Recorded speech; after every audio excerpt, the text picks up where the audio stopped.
Hi friends, आज मैं आपके साथ जो टॉपिक डिस्कस करने वाला हूं उसको बोलते हैं फाइनेंशियल मार्केट। बड़ा ही इंटरेस्टिंग टॉपिक है।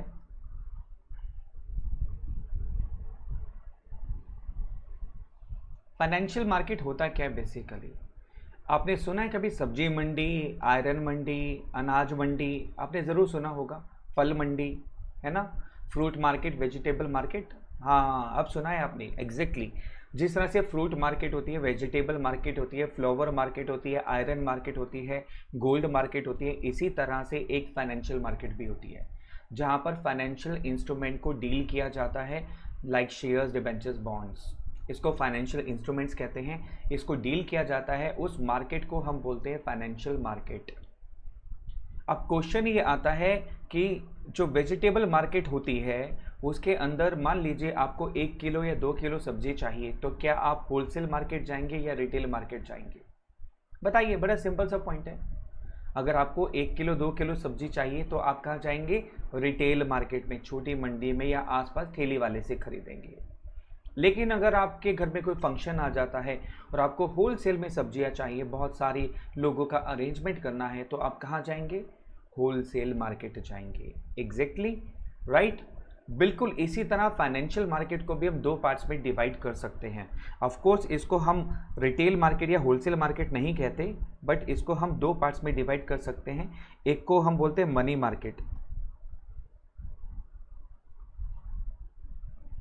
राइट। एक को हम बोलते हैं मनी मार्केट और दूसरे को बोलते हैं हम कैपिटल मार्केट।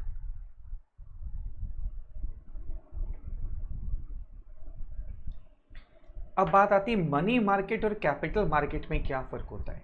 देखिए, अगर हम इंस्ट्रूमेंट इशू कर रहे हैं, यानी पैसा रेज करने के लिए हम शेयर्स, डिबेंचर्स, बॉन्ड इशू कर रहे हैं और उसकी मेच्योरिटी लेस देन 1 ईयर है, यानी शॉर्ट टर्म पीरियड के लिए। समझ गए मेरी बात?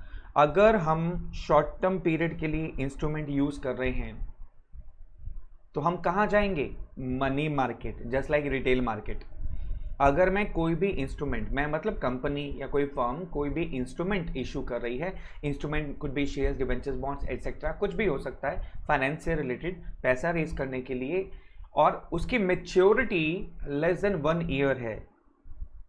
Financial instrument maturity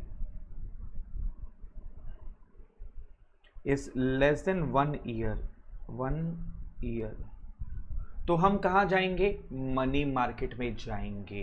is that clear? बात समझ आती है यहाँ तक? It's very clear now. यानी शॉर्ट टर्म मनी रेस करनी है तो मनी मार्केट, और लॉन्ग टर्म में मनी रेस करनी है तो हम कहाँ जाएंगे? कैपिटल मार्केट में जाएंगे। Is that clear?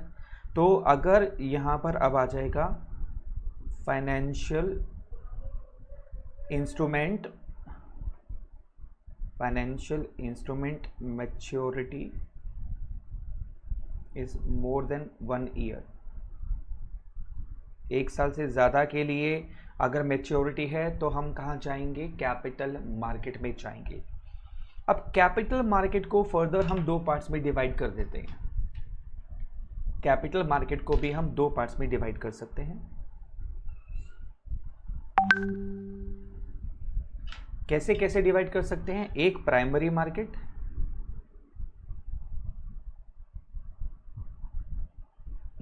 और एक को हम बोलते हैं सेकेंडरी मार्केट।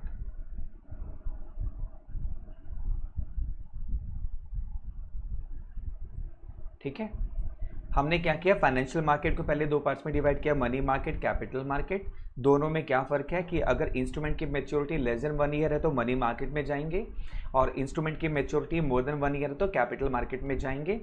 अब कैपिटल मार्केट को हम दो पार्ट्स में डिवाइड कर देते हैं। अच्छा, आपकी सिलेबस में मनी मार्केट इंस्ट्रूमेंट जो है बहुत छोटा सा पार्ट है, ये बहुत छोटा सा, तो ज़्यादा डिटेल में नहीं है। कैपिटल मार्केट में आएंगे प्राइमरी मार्केट और सेकेंडरी मार्केट। प्राइमरी मार्केट को हम न्यू इशू मार्केट भी कह सकते हैं, न्यू इशू मार्केट। और सेकेंडरी मार्केट को हम बोलते हैं existing securities market.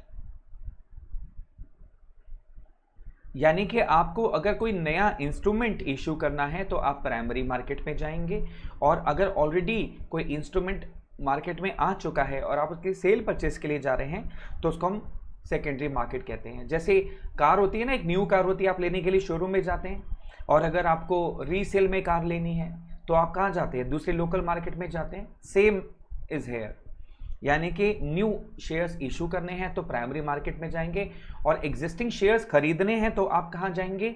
Secondary market में जाएंगे आप। Is that clear? Primary market, secondary market clear हो गया? Secondary market basically stock exchange भी होता है जहां पर एग्जिस्टिंग सिक्योरिटी सेल परचेज की जाती है। अच्छा, यहाँ पर कौन कौन से इंस्ट्रूमेंट यूज किए जाते हैं? डेट और इक्विटी दोनों इंस्ट्रूमेंट यहाँ पर डील किए जाते हैं। यहाँ पर भी दोनों ही इंस्ट्रूमेंट डील किए जाते हैं, चाहे वो डेट है चाहे वो इक्विटी है। I hope now it's clear to you. एक बार रिपीट कर ले फटाफट। Financial market is divided into two parts, money market and capital market. If the maturity of the financial instrument is less than 1 year, it is a money market. If the financial instrument maturity is more than 1 year, it would be traded in capital market. Capital market is further subdivided into two parts, primary market and secondary market. Primary market is called new issue market because if you are going to trade new financial instrument, then that would be traded in primary market. In case you are going to trade existing securities, it would be dealt in secondary market, and both debt and equity are dealt in primary market as well as secondary market. I hope it's very clear to you. Clear हो गया? चलिए अब definition के साथ इस point को थोड़ा सा और समझते हैं कि प्राइमरी मार्केट क्या होता है और सेकेंडरी मार्केट क्या होता है। आइए अब स्टार्ट करते हैं फाइनेंशियल मार्केट। एक बार फिर से देखते हैं इसको। Instruments maturity is less than 1 year, then it would be traded in the money market. जैसा कि अभी हमने नोट्स में देखा था कि अगर इंस्ट्रूमेंट की मेच्योरिटी 1 साल से कम की है तो वो कहाँ डील किया जाएगा? हाँ जी, मनी मार्केट में, करेक्ट। और इंस्ट्रूमेंट की मेच्योरिटी अगर 1 साल से ज़्यादा की है तो वो कहाँ डील किया जाएगा? कैपिटल मार्केट में, करेक्ट। अब financial market is a market for the creation and exchange of financial assets. यानी कि अगर मैं फाइनेंशियल मार्केट की बात करूं, like vegetable market, flower market, iron market, तो फाइनेंशियल मार्केट के अंदर में इंस्ट्रूमेंट क्रिएट किए जाते हैं और एक्सचेंज किए जाते हैं। यानी नया इंस्ट्रूमेंट क्रिएट किया जाता है जिससे पैसा रेज किया जाता है, और इसके अलावा उसको एक्सचेंज किया जाता है, यानी रीसेल किया जाता है। Cell purchase of fresh issue of shares, debentures, bonds and existing securities. जैसा मैंने अभी आपको एक्सप्लेन किया कि दोनों टाइप के इंस्ट्रूमेंट यहाँ पर फाइनेंशियल मार्केट में डील किए जाते हैं, चाहे वो नए इंस्ट्रूमेंट हैं या वो एग्जिस्टिंग इंस्ट्रूमेंट है। इंस्ट्रूमेंट मतलब फाइनेंशियल इंस्ट्रूमेंट, और फाइनेंशियल इंस्ट्रूमेंट का मतलब क्या है? Shares, debentures, bonds etcetera. उसके बाद ये चार्ट है आपके पास में, ये चार्ट अभी हमने डिस्कस किया। फाइनेंशियल मार्केट इज सब divided into two parts, one is money market and other is capital market. Money market को हम जो होता है फाइनेंशियल इंस्ट्रूमेंट जो होते हैं वो लेस देन 1 ईयर ट्रेड किए जाते हैं, और जो कैपिटल मार्केट है उसके अंदर instrument more than 1 year deal किए जाते हैं। कैपिटल मार्केट को फर्दर डिवाइड करते हैं प्राइमरी मार्केट और सेकेंडरी मार्केट में, और दोनों टाइप के इंस्ट्रूमेंट यहाँ पर डील किए जाते हैं, चाहे वो डेट हो चाहे वो इक्विटी हो। अब आते हैं फंक्शंस ऑफ फाइनेंशियल मार्केट में। इसका फायदा क्या होता है? What are the functions that perform financial market? पहला फंक्शन आता है mobilization of savings and channeling them into the most productive uses। ध्यान से समझना, इसका मतलब क्या है? Transfer of saving from saver to investor. देखो, हम कहीं ना कहीं पैसा तो सेव करते ही करते हैं। अब आप बोलोगे नहीं सर, हम तो सेव नहीं करते, हम तो पैसा जो है बैंक में रखते हैं सिर्फ, हम तो कोई फाइनेंशियल मार्केट में लगाते ही नहीं, हमने कभी शेयर्स खरीदे नहीं, हमने डिबेंचर्स नहीं खरीदे, बॉन्ड्स नहीं खरीदे, हम तो पैसा कभी लगाते ही नहीं है। ध्यान से समझिए, आप क्या करते हैं? आप पैसा किसी ना किसी फॉर्म में ज़रूर सेव करते हैं, ये बात तो एक्सेप्टेड है। अब फॉर्म क्या है कि आपने बैंक में रख दिया, तो बैंक क्या करता है? सोचो, बैंक उस पैसे को कंपनियों को लोन की फॉर्म में देता है, कंपनियों के शेयर्स में इन्वेस्ट करता है। आप जो एफडीज कराते हो, बैंक के उस पैसे को केवल अपने पास रखता है? नहीं, उस पैसे को फर्दर यूटिलाइज करता है कंपनी के शेयर्स डिबेंचर्स में खरीदने के लिए, बॉन्ड्स में खरीदने के लिए, म्यूचुअल फंड्स को खरीदने के लिए अलग अलग जगह पैसा इन्वेस्ट करता है वो। तो कहीं ना कहीं आपकी सेविंग जो है वो एज एन इन्वेस्टमेंट के तौर पर मार्केट में जाकर के लगती है, ध्यान रखिएगा। आप डायरेक्ट भी इन्वेस्ट कर सकते हैं, डायरेक्ट शेयर्स खरीद सकते हैं, डिबेंचर्स खरीद सकते हैं, बॉन्ड्स खरीद सकते हैं, आप म्यूचुअल फंड्स में इन्वेस्ट कर सकते हैं, ठीक है। लेकिन बेसिकली इस मार्केट का काम क्या है कि आपको सेवर से इन्वेस्टर बनाना, चाहे वो डायरेक्टली आप इन्वेस्टर बन जाए, चाहे वो आप इनडायरेक्टली इन्वेस्टर बन जाए। Is that clear now? First point clear. Mobilization of saving and, यानी कि आपके सेविंग को मोबिलाइज करना, एंड चैनलिंग देम, उसको चैनलाइज करना into the most productive uses. पहला फंक्शन इस मार्केट का। दूसरा फंक्शन आता है फैसिलिटेटिंग प्राइस डिस्कवरी। आपने कभी ये बहस करते जरूर सुना होगा सब्जी वाले के साथ में, जब सब्जी वाला आता है, भाई साहब सब्जी कैसे दी है? वो कहता है 20 रुपए किलो।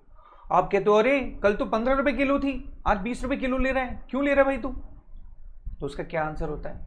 अजी मैं थोड़ी प्राइस तय करता हूं, प्राइस तो मार्केट में तय होता है। पीछे से महंगी मिलती है मंडी से तो हम महंगी बेचते हैं, और मार्केट से चीज सस्ती मिलती है तो हम सस्ती बेचते हैं। अब जरा ध्यान से समझिए कि वो जो प्राइस है किसी भी वेजिटेबल का, क्या वो वेजिटेबल सेलर तय करता है? नहीं, वो तय कौन करता है? मार्केट। मार्केट में कैसे तय होता है? डिमांड सप्लाई से। अगर वेजिटेबल की सप्लाई ज्यादा होगी, डिमांड कम होगी, तो प्राइस फॉल कर जाएगा, और मार्केट में डिमांड बहुत ज्यादा है और सप्लाई कम है तो प्राइस अप हो जाएगा। ऐसे ही प्राइस कम या ज्यादा होता है।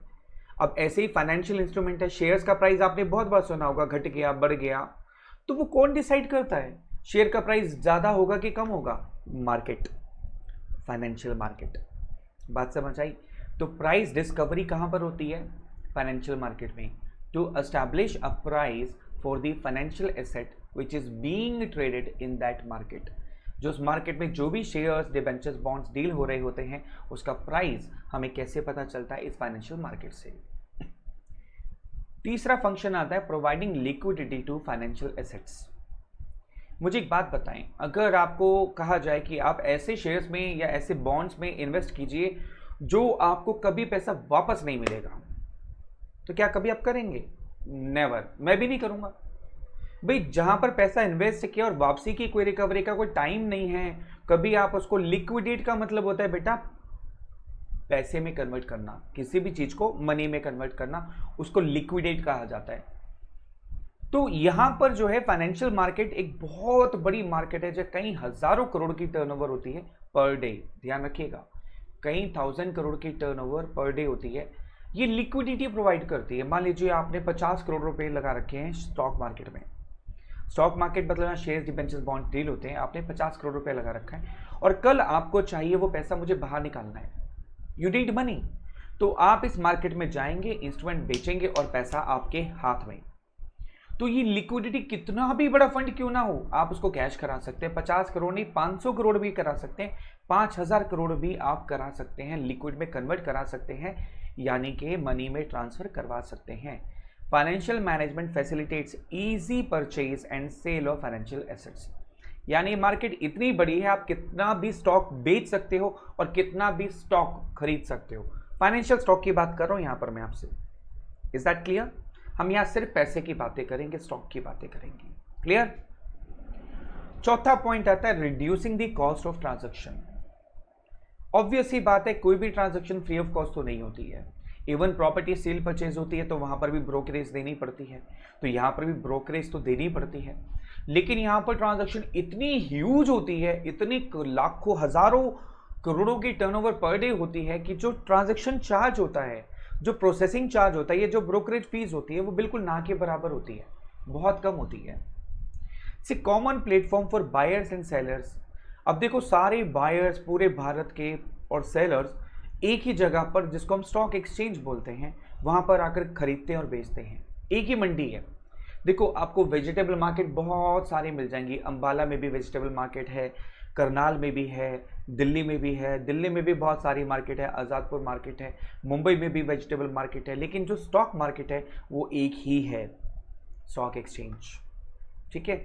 तो वहाँ वो प्लेटफॉर्म होता है, बड़ा प्लेटफॉर्म होता है, जहाँ पर जाकर के आप अपना टाइम भी बचा सकते हो, अपने एफर्ट बचा सकते हो, और ट्रांजैक्शन कॉस्ट बहुत कम होती है, तो आप अपनी मनी भी बचा सकते हो, सेल परचेज कर सकते हो। तो these are the 4 functions of financial market, जिसका मेन काम क्या है बेटा? सेविंग करना, save the money, save the money. देखो, जो पैसा हमारा बैंक में पड़ा होता है वही इकोनॉमी के काम आता है, ध्यान रखिएगा। जो पैसा कैश के फॉर्म में हमारे पास पड़ा है वो इकोनॉमी के कभी काम नहीं आता। आपने बैंक में 1000 रुपया रखा हुआ है और ऐसे 10,000 लोगों ने 1000 रुपया रखा हुआ है, तो आप मान के चलिए 100 करोड़ रुपया जो है वो इकोनॉमी के काम आ रहा है, सिर्फ आपने पैसा बैंक में रखा हुआ है आपने। तो इसीलिए हमेशा हमारी जो पॉलिटिकल पार्टीज़ हैं वो भी ये कहती हैं कैशलेस इकोनॉमी। जो प्रेजेंट पॉलिटिकल पार्टी है, मिस्टर नरेंद्र मोदी, हमेशा यही कहते हैं कि कैशलेस इकोनॉमी बनाओ। उसके पीछे भी यही कारण है, ताकि आपका जो पैसा बैंक में पड़ा हुआ है वो कहीं ना कहीं इकोनॉमी के काम आता है, क्योंकि वो पैसा शेयर्स में लगता है, और शेयर्स क्या करते हैं? कंपनियों को पैसा प्रोवाइड करते हैं, और वही पैसा हम लोगों के काम आता है, बिजनेस में काम आता है, जॉब्स में काम आता है, गवर्नमेंट को टैक्स देने में काम आता है, और प्रोडक्ट्स को जनरेट करने में काम आता है। आई होप आप बड़े आसान से समझ गए होंगे फाइनेंशियल मार्केट का स्कोप कितना बड़ा है। रिलायंस के जियो को शुरू करने में, जियो 4G लाने में 1.5 लाख करोड़ की इन्वेस्टमेंट थी। वो पैसा कहाँ से आया? फाइनेंशियल मार्केट से। किसने लगाया? आपने और हमने लगाया। किसी ने डायरेक्टली लगाया और किसी ने इनडायरेक्टली लगाया। यानी कि हमारी सेविंग जो चैनलाइज होती हैं वो कहाँ काम आती है? इकोनॉमी के काम आती है। Is that clear? तो save money, save, SAVE, functions of financial market में आता है सेव। ऐसे सेविंग मोबिलाइजेशन, हमारी जो सेविंग है उसको चैनलाइज किया जाता है, मोबिलाइज किया जाता है, और सेवर से हमें इन्वेस्टर बनाया जाता है। दूसरा, एक्सेस टू प्राइस डिस्कवरी, यानी कि प्राइस किसी भी शेयर्स का, किसी भी सिक्योरिटी का क्या होगा वो फाइनेंशियल मार्केट में डिसाइड होता है। तीसरा point, volatile liquid financial assets, यानी इतनी वॉलेटाइल मार्केट है ये, आप कभी भी जाकर के कितना भी पैसा लिक्विड में कन्वर्ट करा सकते हो, यानी कि मनी के फॉर्म में कन्वर्ट करा सकते हो। बीट 500 करोड़ और 5000 करोड़, आप कभी भी इसको बेच करके 5000 करोड़ रुपया कैश ले सकते हो। It's a very liquid market. Ensure reduction of cost of transaction, of course यहाँ पर कॉस्ट ऑफ ट्रांजैक्शन बहुत बहुत बहुत कम होती है, और इसका पर्पस भी है ताकि ज़्यादा से ज़्यादा लोग इस मार्केट में आए और अपना पैसा लगाएं, और इस पैसे को चैनलाइज किया जा सके और इकोनॉमी की ग्रोथ की जा सके। I hope it's very clear to you what is financial market now. Clear? Money market, capital market clear. Money market, capital market clear हो गया। उसके बाद हमने फंक्शंस ऑफ फाइनेंशियल मार्केट कर लिए। अब धीरे धीरे हम इन कॉन्सेप्ट्स को आगे लेके चलेंगे। मनी मार्केट क्या होती है और कैपिटल मार्केट क्या होती है, राइट? यहाँ पर ये कॉन्सेप्ट्स खत्म होता है। Take care.